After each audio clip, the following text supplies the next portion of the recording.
अंबेडकर जी देश के शान है, भारत रत्न है कि अंबेडकर जी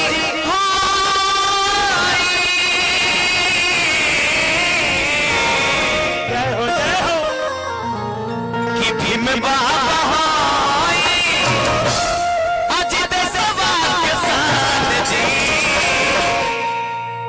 अकेले नहीं जानत उनके आज सकल जहान जी।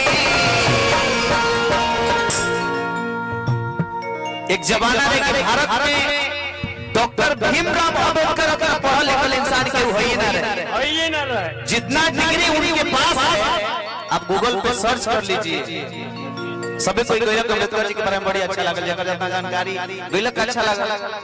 आप गूगल में सर्च कीजिए कि ज्यादा डिग्री किनके पास है, डॉक्टर अंबेडकर का होगा। और एक और बात है, जितना आप देखते हैं होर्डिंग पोस्टर फोटो वैसे हम लोग का लगा है, जितना अंबेडकर जी के फोटो पूरे भारतवर्ष में ऑफिस में लगा लगा कोनो नेता के नहीं के लगा, यहाँ तक कि राष्ट्रपिता महात्मा गांधी तक के नहीं के लगा। तो हम चाहते हैं अंबेडकर जी का देखो ताली बजा के समय कि अंबेडकर जी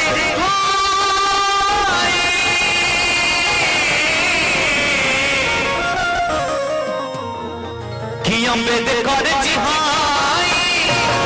अजित सवाल के साथ जी अकेले नहीं जानत उनके सकल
ठीक है निया प्यारे कृष्ण देव जी, कृष्ण वासुदेव जी, अंबेडकर एक वो शख्सियत है जिसका पूरा हिंदुस्तान गुणगान गा रहा है, उन्हीं के बताए हुए रास्ते पर भी चल रहा है। तो दो शब्द शेयर करना चाहूंगा।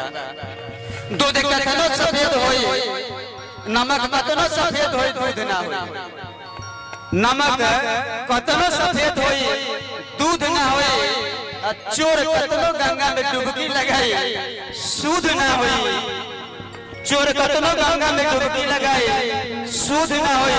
कृष्ण वासुदेव जी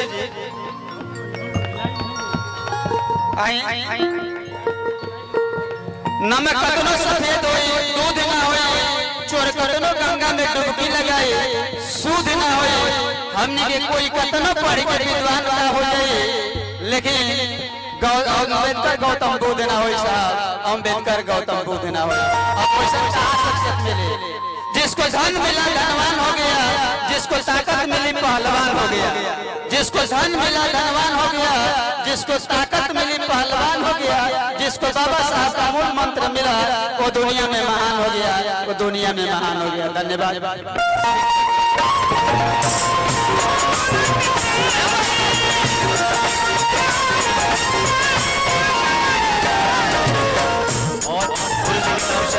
बहुत सारा आशीर्वाद मिला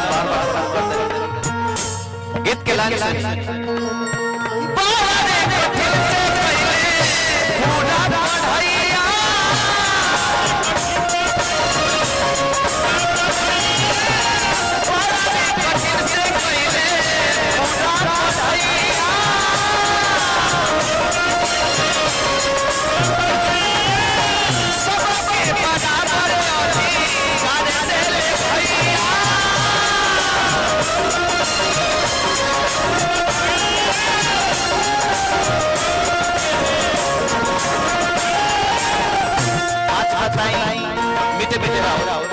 अगर आज थोड़ा सा भी पढ़ाई में हमने के दिख रहा था लेकिन हमारे माइंड फाटल बा जूता नहीं के है तो पढ़ाई छूट जाता।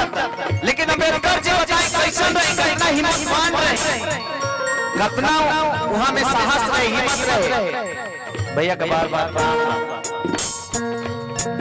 कि पूरा ऐसा सिस्टम रहे को वहां के स्कूल से बाहर उठावल जाता है। खाली बात आदमी मजाक में जय भीम बोलत रहेला, गौर करी बात मजाक ना रहुए हुए ऊपर डांट दी बोल दी तरुआ को दरवाजा बना जाए। लेकिन वो कैसे सोच था, उसके अंदर कितना ताकत था, सहने की क्षमता था कि लात दूध करला के बाद भी रोज पढ़े जाएगा।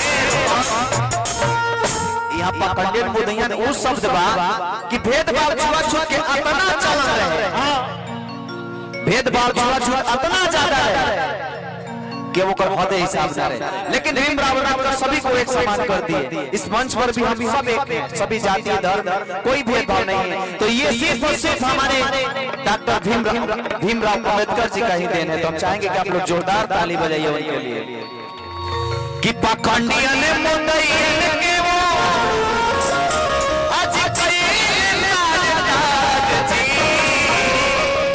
अके नहीं के जानत उनके सकला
अम्बेडकर जी के पथ पे चलने वाले हैं तो उनकी बातों पर आपको ध्यान देना होगा। ए भैया रुको, अब जैसे माहौल भावने चल जावे अम्बेडकर जी के समान हम गीत गए ऐसे कि सभी कोई कोई लगा हम ना ना अच्छा